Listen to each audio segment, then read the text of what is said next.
எங்களுக்கு கோவாவில் இது டே 2 ஈவினிங் டைம். இந்த வீடியோவை 2 ஆஃபாக நம்ம வந்து ஸ்ப்ளிட் பண்ணிக்கலாம். ஃபர்ஸ்ட் ஆஃபில் கோவா கேபிட்டலான பனாஜியில் மாண்டவி ரிவர்னு ஒன்று இருக்குது. அந்த ரிவரில் sunset cruise evening time 6 o'clock ஒரு க்ரூஸ் போகும். அந்த க்ரூஸ் எப்படி இருக்கும், அங்கே நாங்கள் என்ன எக்ஸ்பீரியன்ஸ் பண்ணோம் அப்படின்றத பற்றி டீட்டெயில்டாக நம்ம வந்து கொடுத்துருப்போம். Second half of the video நீங்கள் எக்ஸ்பெக்ட் பண்ணுற கோவா கேசினோ தான். ஒரு ஃபேமிலியாக இருந்து நீங்கள் வந்து கேசினோக்குள்ளே போகிறீங்கன்னா என்னென்னலாம் செய்யலாம், எங்கென்ன இருக்கும் அங்கே அப்படின்ற பற்றிலாம் கம்ப்ளீட்டாக நம்ம வந்து இந்த வீடியோவில் கவர் பண்ணியிருக்கோம். இப்போ நம்ம வந்து வீடியோக்குள்ளே போகலாம். ஸோ நாங்கள் வந்து அந்த க்ரூஸ்க்காக வந்திருக்கோம். சன்செட் டைமில் வந்து க்ரூஸ் இருக்கும். இதை பற்றி நான் ஏற்கனவே வீடியோ போட்டிருக்கேன். பட் திரும்பியும் வந்து சன்செட் டைமில் நம்ம போச்சு எப்படி இருக்கும் அப்படின்னு பார்க்கறதுக்காக முன்ன லேட்டாக நாங்கள் போனோம். ஒரு 6-7 மணிக்கு மேலே தான் போனோம். இப்போ வந்து ஃபஸ்ட்டு அந்த சன்செட் டைம்லேயே நம்ம வந்து க்ரூஸ் இருக்கும். அது பார்க்கறதுக்காக தான் இப்போ போனோம். க்ரூஸ் வந்து எப்படி வரணும் அப்படின்னு டீட்டெயில்ஸ் நான் உங்களுக்கு சொல்லிடுறேன் நான். அண்ட் எப்படி டிக்கெட் வாங்கணும் அப்படின்ற எல்லா விஷயத்தையும் நான் வந்து உங்களுக்கு இப்போ வந்து டீட்டெயிலாக சொல்லிடுறேன். காரு பைக்கில் நீங்கள் வரீங்கன்னா கேடிசி பஸ் ஸ்டாண்ட் பக்கத்தில் இருக்க மல்டி லெவல் பார்க்கிங்கில் உங்கள் வண்டியை விட்டுடலாங்க. இங்கே பார்க்கிங் பண்ணுறது ரொம்ப அஃபோர்டபுள் ப்ரைஸிங்கில் கிடைக்கும். அதே நேரத்தில் ரொம்ப சேஃப்டியாகவும் இருக்கும். நம்ம ஃபஸ்ட்டு சன்செட் க்ரூஸ்க்கு தானே போகிறோம். அதுக்கு ஆப்போசிட்டில் தான் இந்த பார்க்கிங் ஏரியா இருக்குது. நம்ம வண்டியை பார்க் பண்ண பார்க்கிங் ஏரியா இதுதான். அங்கேருந்து வாக் பண்ணி அப்படியே வெளியில் வந்தீங்கன்னா இங்கே என்ட்ரின்னு போட்டுருக்கு பார்த்தீங்களா, அது க்ரூஸ்க்கான என்ட்ரிக்காக தான் சொல்கிறாங்க. அப்படியே நடந்து வந்தீங்க அப்படின்னா ஒரு ஃப்ளைஓவர் வரும். அதுக்கு கீழே நீங்கள் வந்து போகணும். ஃப்ளைஓவரை கிராஸ் பண்ணிங்கன்னா நம்ம க்ரூஸ் டிக்கெட்டிங் ஏரியாக்குள்ளே கரெக்டாக வந்துடலாம்.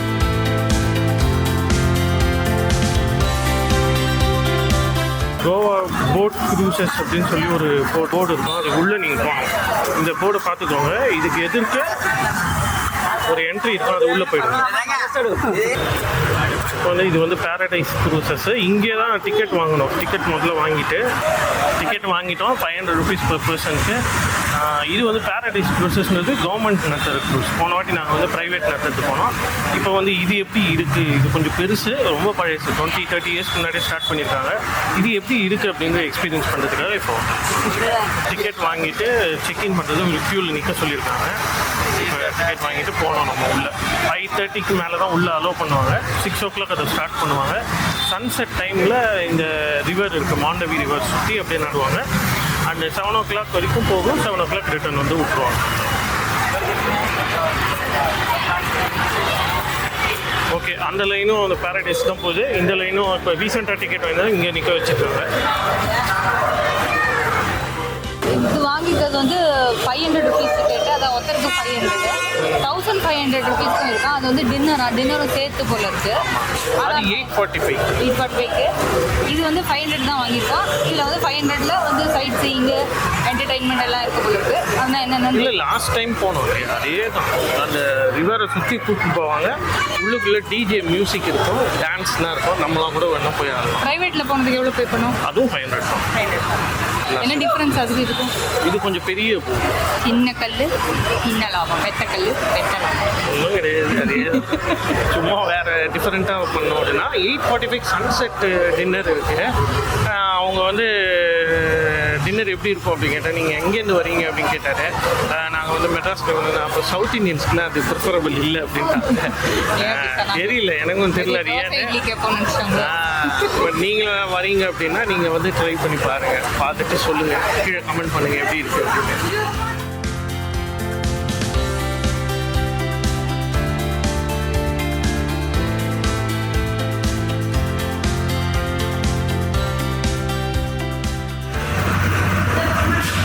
ரெண்டு பக்கம் ஏறலாம்.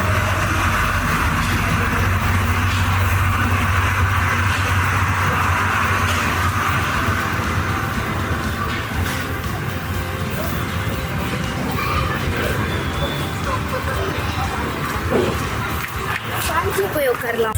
ஸ்டார்ட் ஆக போது ரொம்ப எக்ஸைட்டடாக இருக்குது. அப்படியே மியூசிக்னா போட்டுட்டாங்க. அப்படியே எக்ஸைட்மெண்ட் அப்படியே இன்னும் ஜாஸ்தி ஆகுது. இந்த சன்செட் டைமில் வந்து ஸ்டார்ட் ஆகுமா பார்க்கலாம் எப்படி இருக்குன்னு. ஆனால் சன்னு செட் ஆகிற மாதிரி இல்லை. இப்போ 5:45 ஆயிடுச்சு. மூஞ்சியில் பிடிச்சி பளிச்சுன்னு அடிக்குது. இன்னும் சன்செட் டைமில் தான் ஸ்டார்ட் பண்ணுவாங்க. 6 o'clock மேலே தான் ஸ்டார்ட் பண்ணுவாங்க. சன்செட்டை இங்கேருந்தே நம்ம வந்து பார்க்கலாம் அப்படின்றாங்க. உசாரா ஓரமான சீட்டாக வேறு. சரி, 2 சைடில் ஏதோ ஒரு சைடு வந்து அந்த ரிவர் வியூ கிடைக்கும். அந்த பிரிட்ஜு அதெல்லாம் லைட்டிங்லாம் போட்டுருவாங்க. அதெல்லாம் பார்க்கலாம் அப்படின்னாங்க. சரி பார்ப்போம் எது பெட்டர் அப்படின்றது ஃபைனலாக நான் சொல்கிறேன்.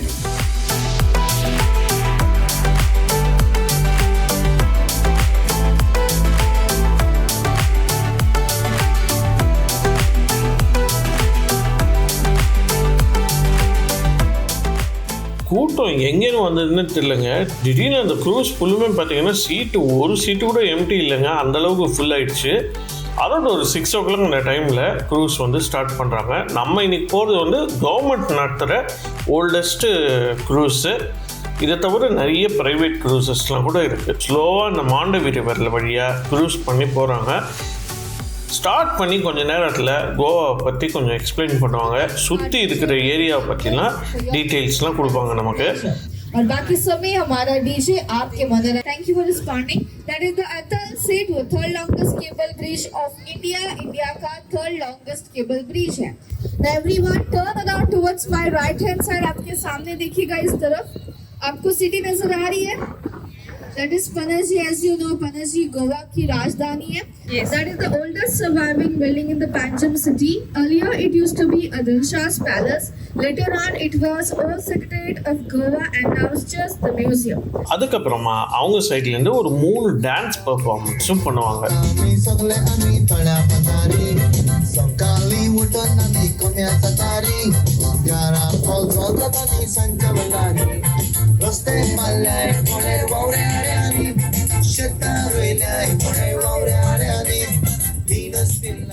சன்செட் டைமில் இந்த க்ரூஸில் போகிறது செம வைபாக இருந்தது. ரொம்ப சூப்பராக இருந்தது.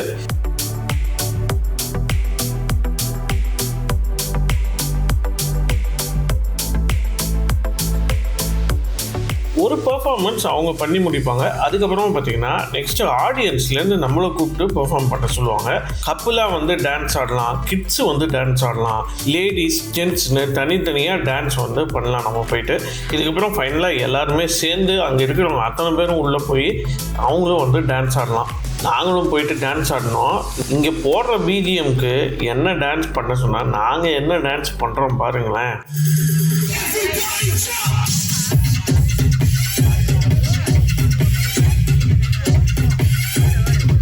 Hey, Chichi, Pangu. Yes, sir. Change the song. Yuppa paru. Start music.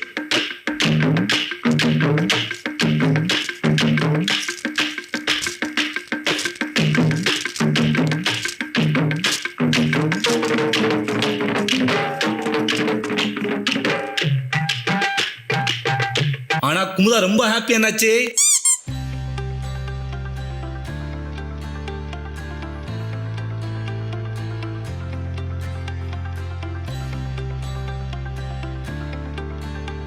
ஒரு டிஃப்ரெண்ட் எக்ஸ்பீரியன்ஸ் அந்த க்ரூஸு.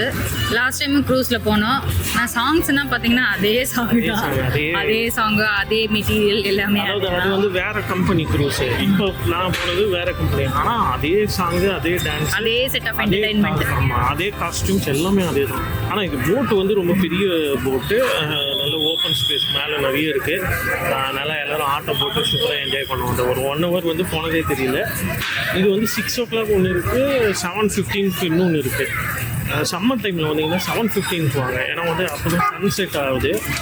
நாங்கள் வந்து போச்சு கொஞ்சம் வெயிலாக இருந்தது. ஒரு 6:30 வரைக்குமே வெயிலாக இருந்தது. அதுக்கப்புறமா தான் சன்செட் ஆக ஆரம்பிச்சிது. நீங்கள் சம்மர் டைம் வரீங்கன்னா 7:15 போட் க்ரூஸில் போகலாம். வின்டர் டைமில் வரீங்கன்னா 6 o'clock போங்க. இதுதான் நீங்கள் கண்டுபிடிச்ச உண்மை இல்லையா?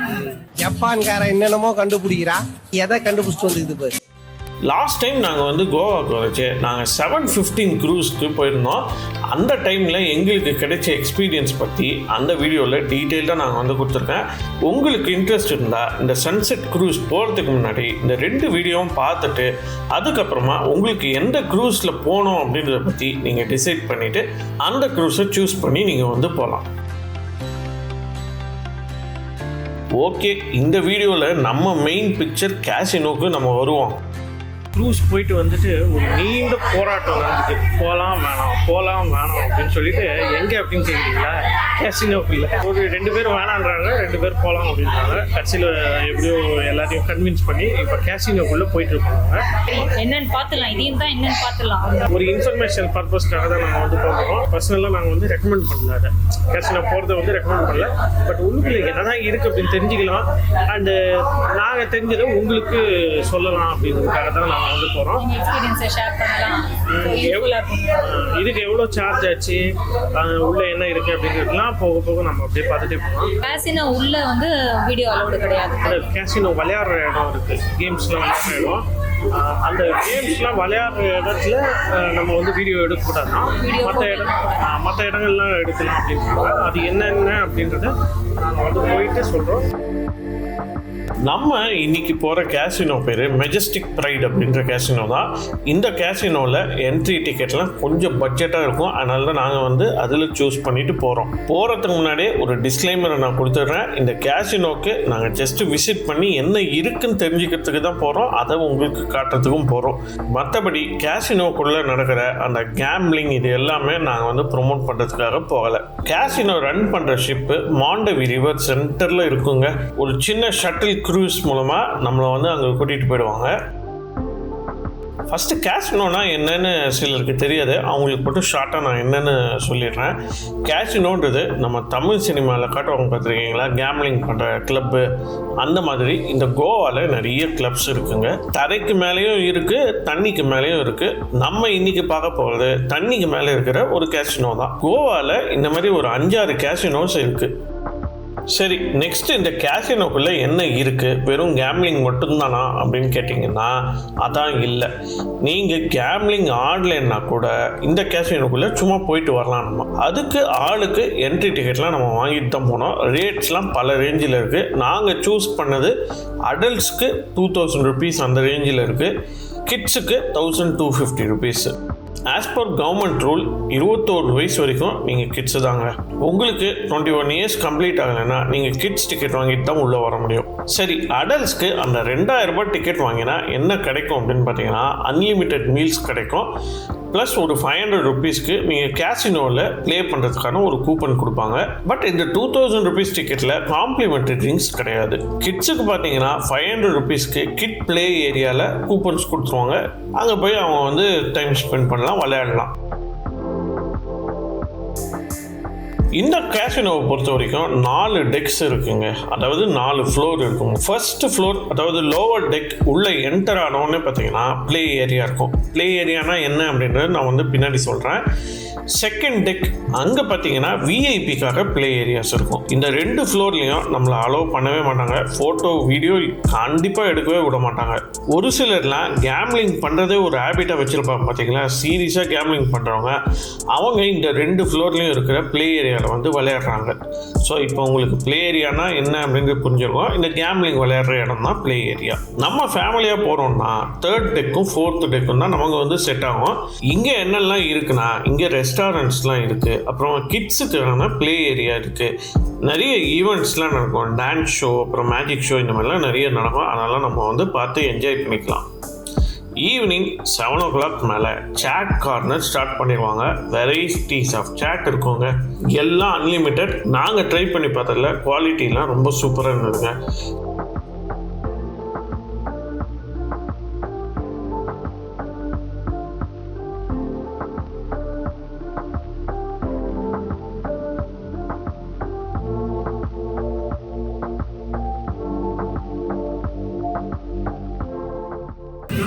எதுக்காக வந்தோமோ அந்த வேலையை பார்க்கணும். 8 o'clock மேலே மீல்ஸ் சர்வ் பண்ண ஸ்டார்ட் பண்ணிடுவாங்க. புஃபே மீல்ஸ்னால் அன்லிமிட்டெட். இந்த கேசினோக்குள்ளே கேம்லிங் ஆட வரல அப்படின்னா நம்ம வந்து இந்த சாப்பிட்றதுக்காக வரலாம், அங்கே என்ன நடக்குது அப்படின்னு சொல்லிட்டு பார்க்கறதுக்காகவும் வரலாம். ஃபுட் குவாலிட்டி பார்த்தீங்கன்னா ஒரு 3 star 4 star ஹோட்டல் ரேஞ்சுக்கு கண்டிப்பாக இருக்குங்க. ஸ்ப்ரெட் எல்லாம் ரொம்ப டீசெண்டாக இருந்தது. டெசர்ட் செக்ஷன் உண்மையிலே டாப் நாட்ச், எனக்கு ரொம்ப ரொம்ப பிடிச்சிருந்ததுங்க. வெஜ்ஜு நான்வெஜ் ரெண்டுலேயும் வெரைட்டிஸ் நிறைய இருக்குது. நான் ஃபஸ்ட்டு கோவன் ஃபுட்டுனா நான்வெஜ் தான் இருக்கும் அப்படின்னு நினச்சேன். பட் வெஜ்ஜிலையும் நிறைய ஐட்டம்ஸ் இருந்ததுங்க. கூடவே சைடில் டான்ஸு மேஜிக் ஷோ எல்லாமே நடந்துகிட்டே இருக்கும். அதையெல்லாம் பார்த்துட்டு அப்படியே என்ஜாய் பண்ணிவிட்டு நம்ம டின்னரையும் அங்கேயே முடிச்சுக்கலாம். இது நான் சொன்னது எல்லாமே 3rd ஃப்ளோரில். டாப் ஃப்ளோர் இதுக்கப்புறம் 4th ஃப்ளோர் இருக்குது. அங்கே 4th டெக்லேயும் பார்த்தீங்கன்னா ஒரு ரெஸ்டாரண்ட் இருக்குது, ப்ளஸ் ஒரு ஓப்பன் ஏரியா இருக்குது. அந்த ஓப்பன் ஏரியாலையும் வந்து ஈவெண்ட்ஸ்லாம் நடக்குது. நம்ம போய் ஓப்பன் ஏரியாலே அந்த ரெஸ்டாரண்ட்லேயும் ஃபுட்டு எடுத்துகிட்டு போய் அங்கே போய் சாப்பிட்லாம். சரி, இப்போ நம்ம கூட கிட்ஸ் வந்தாங்கன்னா 4th அப்பர் மோஸ்ட் டெக்கு போனீங்கன்னா அங்கே கிட்ஸ் ப்ளே ஏரியான்னு ஒரு இடம் இருக்குங்க. அந்த இடத்துல அவங்க வந்து அவங்களோட கேம்ஸ்லாம் விளையாட ஆரம்பிக்கலாம். நம்ம ஊர் மால்லலாம் இருக்கிற கிட்ஸ் ஜோனில் என்னென்ன கேம்ஸ்லாம் இருக்கோ அத்தனை கேம்ஸும் அங்கேயும் இருக்குதுங்க. பசங்கள்லாம் உள்ளே விட்டிங்கன்னா செமையாக பூந்து விளையாடுவாங்க, செமையாக என்ஜாய் பண்ண ஆரம்பிச்சிருவாங்க. அவங்க 3rd ஃப்ளோரில் சாட் சாப்பிட்டு முடிச்ச அப்புறமா எங்கள் அம்மாவையும் என் பொண்ணையும் கிட்ஸ் ஏரியாலே ஸ்டே பண்ண விட்டுட்டு நாங்கள் 2 பேரும் அதுக்கப்புறமா 3rd ஃப்ளோரில் இருக்கிற சின்ன பிளே ஏரியாக்குள்ள போய் கேசினோ விளையாட ஆரம்பிச்சோம். பிளே ஏரியானா கேசினோ விளையாடுற இடம்னு நான் ஏற்கனவே சொன்னேன். இந்த கேசினோ என்ட்ரி டிக்கெட் வாங்கச்சவே ஒருத்தருக்கு ஃப்ரீயாக 500 rupees விளையாடுறதுக்கு கூப்பன்ஸ் கொடுத்துருப்பாங்கன்னு ஏற்கனவே நான் சொன்னேன் இல்லைங்களா. நாங்கள் 3 பேர் வந்ததுனால எங்ககிட்ட 1500 rupeesக்கு கூப்பன்ஸ் இருந்தது. இந்த 3rd ஃப்ளோரில் இருக்கிற பிளே ஏரியால்னா இந்த கூப்பன்ஸ்லாம் எடுத்துகிட்டு வரவங்க விளையாடுறதுக்கு அலோவ் பண்ணுறாங்க. அந்த 1500 rupees வச்சு நாங்கள் விளையாட ஆரம்பித்தோம். 5000 rupees வரைக்கும் வின் பண்ணோங்க. ஆசை யாரை விட்டுது? வின் பண்ண அந்த 5000 ரூபாய் திரும்பவும் வச்சு விளையாட போய் எல்லாம் வயிற்றுன்னு போயிடுச்சுங்க கட்சியில். இதுதான் கேம்லிங். கேசினோக்குள்ளே ரோலட் இந்த மாதிரி நிறைய கேம்ஸ் இருக்குங்க. எங்களுக்கு பாதி கேம்ஸ் புரியவே இல்லை. அங்கே இருக்கிற ஒரு சிலவங்கிட்ட கேட்டு இப்படி தான் ஆடணும் அப்படி தான் ஆடணும்னு சொல்லிட்டு தோராயமாக விளையாடி ஏதோ அப்படி இப்படி விளையாட்டு வந்தோம் நாங்கள். ஸோ நாங்கள் கேசினோ ஷிப்புக்கு போகாதீங்கன்னு உங்களை சொல்ல மாட்டேன். உங்களுக்கு கொடுக்கப்பட்ட கூப்பனில் இருக்கிற வரைக்கும் ப்ளே பண்ணுங்கள். வின் பண்ணுறோமோ இல்லையோ ரிட்டர்ன் ஆகிடுங்க. நான் உங்களுக்கும் நல்லது, உங்களை நம்பி இருக்கிற ஃபேமிலிக்கும் நல்லது. கேசினோவில் விளையாடினா கண்டிப்பாக ஜெயிக்கலாம். ஆனால் நீங்கள் இல்லைங்க, அந்த கேசினோ நடத்துறவங்க தான் ஜெயிப்பாங்க. அதை மைண்டில் நல்லா போட்டுக்கோங்க. கேசினோவில் இதை தவிர சொல்கிறதுக்கு என்ன இருக்குது அப்படின்னா, அந்த கேம்ஸ்லாம் விளையாடச்ச ட்ரிங்க்ஸும் சர்வ் பண்ணுவாங்க. கோவாவில் இது இல்லாமையாங்க ரெஸ்டாரண்ட்லேயும் ட்ரிங்க்ஸ்லாம் இருக்குது. அதை நீங்கள் வாங்குகிற டிக்கெட்டை பொறுத்துங்க. நீங்கள் பேசிக் டிக்கெட் வாங்கினீங்கன்னா அந்த பேக்கேஜில் காம்ப்ளிமெண்ட்ரி ட்ரிங்க்ஸ் கிடையவே கிடையாது. ஃபைனலாக எங்களை பொறுத்த வரைக்கும் நாங்கள் என்ன சொல்லுவோம் அப்படின்னா, எங்களுக்கு அந்த வைப்ஸு சுத்தமாக செட் ஆகலைங்க. கேசினோக்குள்ளே போகிறதுக்கு பதில் நல்ல ஒரு 5 ஸ்டார் ஹோட்டலுக்கு போயிட்டு அந்த பணத்தை அங்கே டின்னருக்கு செலவு பண்ணலாம். அதர்வைஸ் டோட்டலாக கேசினோவை அவாய்ட் பண்ணிவிட்டு பணத்தை சேவ் பண்ணலாங்க. எங்களுக்கு 7500 ரூபாய் வரைக்கும் செலவாயிடுச்சுங்க போனதுக்கு. இல்லை கேசினோவில் நானும் போய் ஒரு வாட்டி எக்ஸ்பீரியன்ஸ் பண்ணணும் அப்படின்னா ஒரே தடவை நீங்கள் வந்து போயிட்டு வரலாங்க. கேசினோனா என்னன்னே எங்களுக்கு தெரியாது, அதனால உள்ளே போய் பார்த்தோம். களமும் கற்று மரன்னு சொல்லுவாங்க, அதையும் என்னன்னு பார்த்துட்டு ரிட்டர்ன் ஆகிடுத்தோம். இதுக்கு மேலே என் லைஃப்பில் நான் கேசினோக்குள்ளேயே போகக்கூடாது அப்படின்ற மாதிரி ஒரு டிசிஷனும் எடுத்துட்டோம். இப்போ பார்த்தீங்கன்னா டைம் வந்து 1:15 ஆகுது. உள்ள வந்து அஃப்கோர்ஸ் நல்லா தான் இருந்தது. அந்த மாதிரி டின்னர்னால் நல்லா இருந்தது. ஒரு டிஃப்ரெண்ட் எக்ஸ்பீரியன்ஸ், ஒரு நியூ எக்ஸ்பீரியன்ஸ். இது வரைக்கும் இந்த மாதிரி ஒரு எக்ஸ்பீரியன்ஸை பார்த்ததே கிடையாது. நல்லா இருந்தது. இப்போ 1:15 இருந்தாலும் எல்லாருமே ரொம்ப ஃப்ரெஷ்ஷாக இருக்காங்க. ஆனால் பர்சனலாக கேசினோ விளையாடாதீங்க அப்படி தான் நான் சொல்லுவேன். ஏன்னா வந்து அதை விளையாடும் போது வந்து அது ஆரம்பத்தில் ரொம்ப ஜாலியாக இருக்குது. அப்படி ஏர்ன் பண்ண வந்து வருது நம்மளுக்கு லக்குன்னு சொல்லிட்டு திருப்பி போடலாம், திருப்பி போட்டு எடுக்கலாம் அப்படி தோணும். ஆனால் ஒரு பாயிண்ட்டுக்கு அப்புறம் குறைய ஆரம்பிக்கும். அது ஒரு மாதிரி மைண்டு வந்து அடிக்ஷன் ஆகிடும். ஒரு பாயிண்ட்டுக்கு அப்புறம் இது இல்லாமல் இருக்க முடியாதுன்ற மாதிரி இந்த ஒரு அடிக்ஷனுக்குள்ளேயும் நம்ம போய்க்கூடாது. நம்மளா தான் இருக்கணும். மோட்டிவேட் பண்ண மாட்டேன். விட்டதை பிடிக்கலாம், பிடிச்சதை விடலாம். இதே கதை தான் கடைசியில் உங்களை வழிச்சு காலி பண்ணிட்டு தான் அனுப்புவாங்க. அதுதான் கேசினோன்றது. ஸோ அது நமக்கு தெரியாமல் நம்ம கிட்டே இருக்கிற அத்தனை பணமும் போயிடும். நாங்கள் வந்து எங்களுக்கு வந்து டிக்கெட்லேயே ஒரு கூப்பன் மாதிரி கொடுத்தாங்க. ஒரு 500 rupees விளையாடுறதுக்காக அந்த 500 rupees விளையாடணும், ஜெயித்தோம். திருப்பியும் அதையே வச்சுட்டு அந்த 500 ரூபாயில் வர லாபத்தை வந்து திருப்பி அதிலே போட்டோம். திருப்பி மொத்தமாக போயிடுச்சு. ஸோ அதில் என்னன்னா அதுமாதிரி நாங்கள் எங்கள் எக்ஸ்ட்ரா பணம் தான் எங்கள் பேக்கெட்டில் எல்லாம் எடுத்துகிட்டு போகிறோம். ஸோ அதனால் நீங்கள் கேசினோலும் விளையாடுறீங்க அப்படின்னா ஒரு பண்ணுக்காக ஒரு அமௌண்ட் வச்சுட்டு விளையாடிட்டு அதோடு நிறுத்திட்டு அப்படியே கிளம்பிடணும். இல்லைன்னா மொத்தத்தையும் வயிற்று விட்டு மொட்டை அடிச்சுட்டு அனுப்பிச்சு சொல்லுவாங்க. Be careful. ஸோ அதுதான் கேட்கணும். உங்களுக்கு எல்லா டீட்டெயில்ஸும் நம்ம இந்த வீடியோவில் பார்த்துருப்போம். அங்கங்கே என்னால் வந்து அங்கேயே ஸ்பீச் கொடுத்து பேச முடியல, லைவாக பேச முடியல. ஏன்னா வந்து ரொம்ப சவுண்ட்லாம் அதிகமாக இருந்தது. ஸோ அதனால் வாய்ஸ் ஓவரில் நான் கொடுத்துருப்பேன், எல்லா டீட்டெயில்ஸும் உங்களுக்கு கொடுத்துருப்பேன். ஒரு எக்ஸ்பீரியன்ஸ்க்காக தான் நான் வந்தோம். இது எந்த விதத்துலையும் உங்களை வந்து இன்ஃப்ளூயன்ஸ் பண்ணுறதுக்காக இந்த வீடியோ கிடையாது. கேசினோவை பொறுத்த வரைக்கும் நீங்கள் தயவு செஞ்சு வரவே வராதீங்க. இந்த சைடு பணத்தை வேட்டணும்னு ஆசைப்பட்டீங்கன்னா வாங்கலாம். ஆனால் ஃபுட்டெல்லாம் நல்லா இருக்குது. ஃபுட் என்ன ரொம்ப நல்லா வெஜிடேரியன் நாங்கள் சாப்பிட்டோம், ரொம்ப நல்லா இருந்தது. வந்து பெவரேஜஸ் சாட் ஐட்டம்ஸ்லாம் நல்லா இருந்தது. சாட் ஐட்டம்ஸு, பர்கரு, நிறைய இந்த ஐஸ்கிரீமு, வந்து சாஃப்ட் ட்ரிங்க்ஸு, இது அப்புறம் வேறு என்ன அந்த ட்ராபிகான் ஒன்றா கூட கொடுத்துருந்தாங்க. சாஃப்ட் ட்ரிங்க்ஸு எல்லாமே இருந்தது. ஹாட் ட்ரிங்க்ஸும் இருந்தது. அது நம்ம ரெக்கமெண்ட் பண்ணல. அதுவும் இருந்தது. அதுவும் பிடிக்கிறவங்க அதில் பிடிப்பாங்க. ஓகே, இந்த நார்த் கோவா சீரீஸ் இதோடு நமக்கு முடியுது. உங்களுக்கு இந்த வீடியோ பிடிச்சிருக்கும் அப்படின்னு அப்புறம் உங்களுக்கு இந்த வீடியோ பிடிச்சிருந்ததுன்னா லைக் பண்ணுங்கள், கமெண்ட் பண்ணுங்கள், ஷேர் பண்ணுங்கள், மறக்காமல் சப்ஸ்கிரைப் பண்ணுங்கள். அண்ட் இது வந்து ஒரு இந்த கேசினோவை பொறுத்தவரையும் பார்த்தீங்கன்னா ஏசியன் சைடு வராதிங்க. அதான் conclusion. Good night, good morning. 1 மணி ஆச்சு எங்களுக்கு. அதனால குட் மார்னிங். அடுத்த வீடியோவில் பார்க்கலாம்.